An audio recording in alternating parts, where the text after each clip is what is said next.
один дома, в тихую безлунную ночь.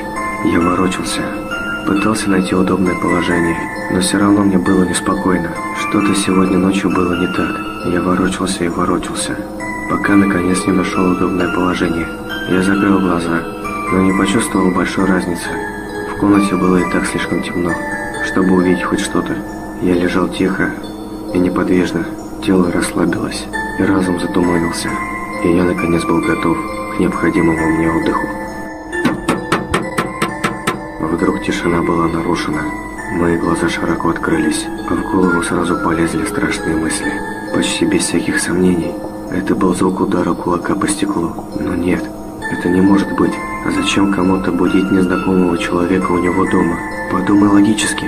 Если кто-то хочет вломиться, то зачем ему стучать в окно?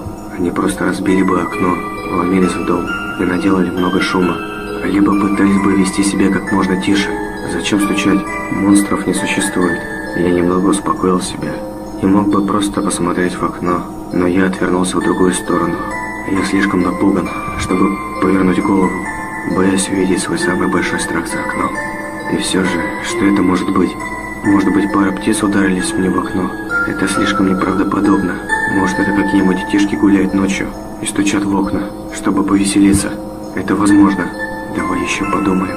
Может, это все мое воображение? Может быть, я услышал обычный скрип в доме, и моя паранойя превратила его в стук?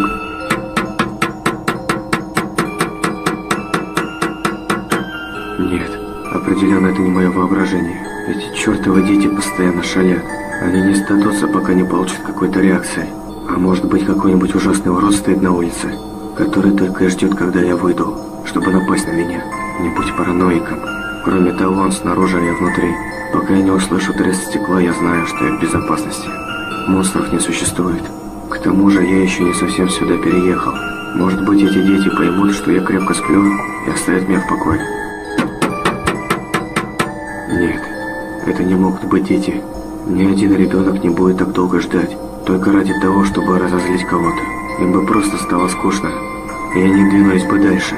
Но что это тогда? Почему серийный убийца из всех людей на свете выбрал именно меня? Подумай логически.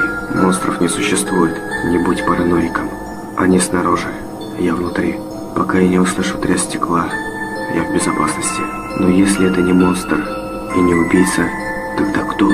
Просто притворись, что крепко спишь, и может быть он уйдет. О боже, я не могу не думать об этом стуке. Я ненавижу этот непрекращающийся стук. Пожалуйста, уходи. Оставь меня в покое. Я теряю надежду. Кто бы это ни был, он собирается зайти внутрь и сделать со мной что-нибудь ужасное. Выдохни. Теперь сделай глубокий вдох. Я ощущаю, как сердце выскакивает у меня из груди. Просто расслабься. Монстров не существует. Помни, они снаружи, ты внутри. Пока не услышу треск стекла, я в безопасности. Повторяй это. Не позволяй страху победить себя. Просто делай вид, что спишь. Не шевелись.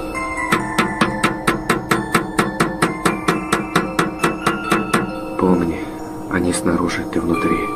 Пока я не услышу треск стекла, я в безопасности. Монстров не существует.